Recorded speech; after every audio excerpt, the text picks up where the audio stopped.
like Bob Dylan and Billy Joel, so many others. Today's celebration kicks off at 1:30 this afternoon, of course, at Toad's Place. And we are rocking here in the Great Day Kitchen.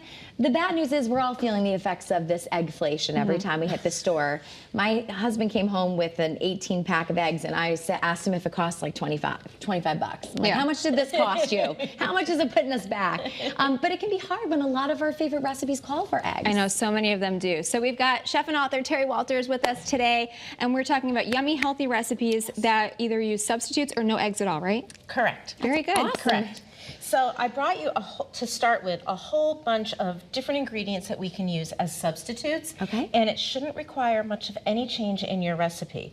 So over here, bananas. And at the end of our segment, we're going to do a little recipe using bananas as eggs. Love but that. They don't like a taste binder, like eggs, right? but they do the binding. Because eggs do so many things. Yeah. They bind, they rise, they add density and texture. So you really have to see what the egg is providing in your recipe. Okay. Did you ask it, or? Yeah, ask it. It'll tell you. Just ask the recipe. Oh, you crack me up. All the puns today. Gosh, you were up late working on all of those. Up early. Up early. Oh my goodness.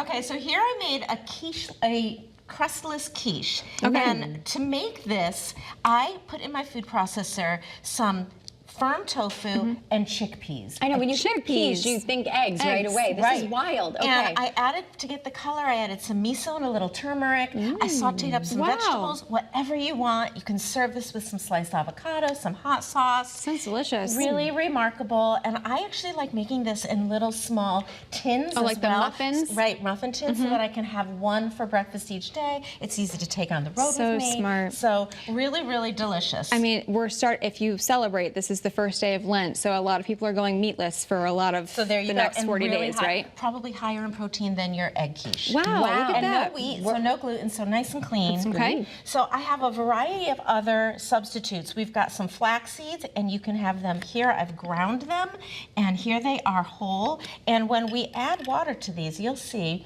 The that whole ones? both of them. All of them? All of them. We're going to add some water and mix all of this together. The next ingredient that I brought, we'll see what happens with those. I have some white chia seed, because sometimes chia, Are those yeah. hard to find? they're not hard White to chia find. seeds? I no? see the black ones all the time, but I don't see the... You can get the white ones. Well, I got these at Stop and Shop. I Oh, got okay. everything at Stop and And Shop. I mean, we know that those little seeds just absorb all the water, and then it becomes like really thick. Right. What is this, Terry? And so we've got white chia seeds when you don't want to see the chia in Oh, interesting. your dish. And over here we have just a regular egg substitute. Now, most of this is potato starch. Okay, so you'll see it'll just come together. Oh, it says almost egg looks like- replacer. yeah. It's Bob's Red Mill, too? Yep, so you Love can get Bob's Red that, yep, really easily. It looks like you made a roux. It does look like that, right? And so you can use just potato starch if you want to add a little tapioca. This has a few other ingredients in it to help it with some psyllium husk and some baking soda if you really want to get rise out of your recipe. Okay. And here, just some plain applesauce. Okay, so is I that kind of love similar using to applesauce. the banana? Applesauce we use like in our brownies and cookies sometimes instead. Yeah, just and a little... lower sugar, which is nice as well.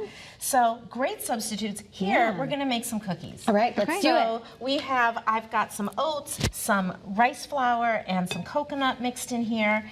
And next to me, you'll see, that Is this mashed banana? That is mashed banana. It has a little bit of vanilla in it, some coconut oil, and some maple syrup. Oh, So yum. we're going to take this and add it. Oh, let me actually add our baking soda and our salt. Okay. And now we'll put this in here. Okay.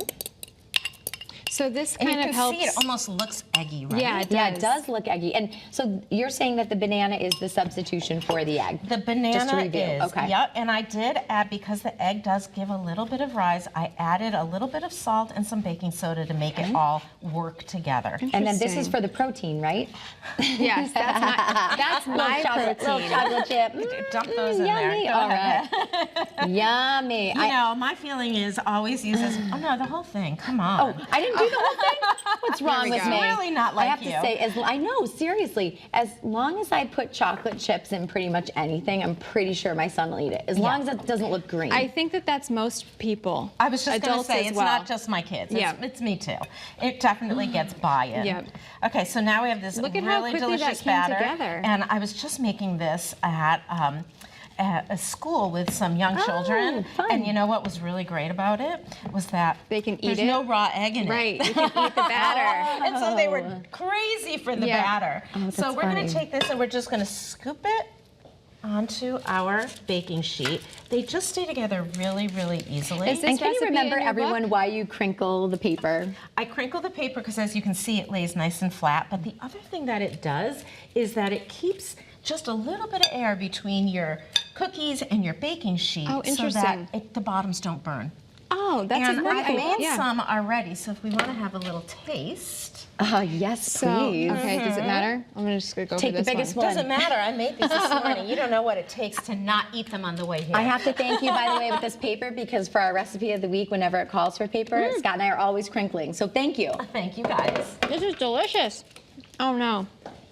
Oh, that's okay. I'll get another one. Oh, that was so good. Right, so we get the banana taste, but we also have that smooth texture and they're a little chewy. We're also eliminating refined sugar, right? So you got rid of the eggs, but now we're a little bit lower in the sugar, but it's still sweet. So all of these cookies have a quarter of, to make all of these cookies, there's a quarter of a cup of maple syrup. Total?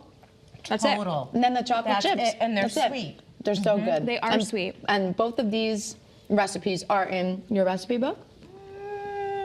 No. No. Sorry. No, I'm that's so okay. sorry. These are Great Day exclusives. But you have other recipes in here where you apply the There's alternative no without eggs. egg in any of the baked goods in my books. In any of them. In any of them. So you'll find all sorts of alternative ingredients and really fantastic recipes. That's amazing. This is probably an ignorant question, but do you want your bananas to be ripe? You do want your bananas to be ripe. Like the riper, the better? The riper, no, not, there's a little point where you don't want them to be too ripe, but you don't, just from a purely health perspective, you don't really want to eat the unripe banana. Right. So these were a little firm today, but they still mixed up and made a great cookie. Yeah, Yeah, they're I'd delicious. say. Wow, Yeah. yummy. And do you have any fun events coming up? Oh, I have lots of sourdough and fermentation classes coming up on my website. They're listed there. I'm teaching at, which is terrywalters.net, and I'm teaching at Weekend Kitchen in Essex. Oh, So that's a fun. great spot. Plant-based basics. So Fun. really getting how to make your whole grains, your legumes, and we'll share a meal when that's done. So That's yeah. awesome, Terry. And this is how you can get a hold of Terry as well. I mean, you come to libraries, you do farmers markets, all kinds of things. Yep, and lots of farmers markets coming up this summer. I know, isn't it so Come and see exciting? One of my We're so favorites. close. Yes. Awesome. So close. Thank you so much, Terry. Thanks we love for- when you come. I know these Thank recipes are you. delicious too. Hey, We'll see Marcy, you next month. how's it going where you are in Mystic?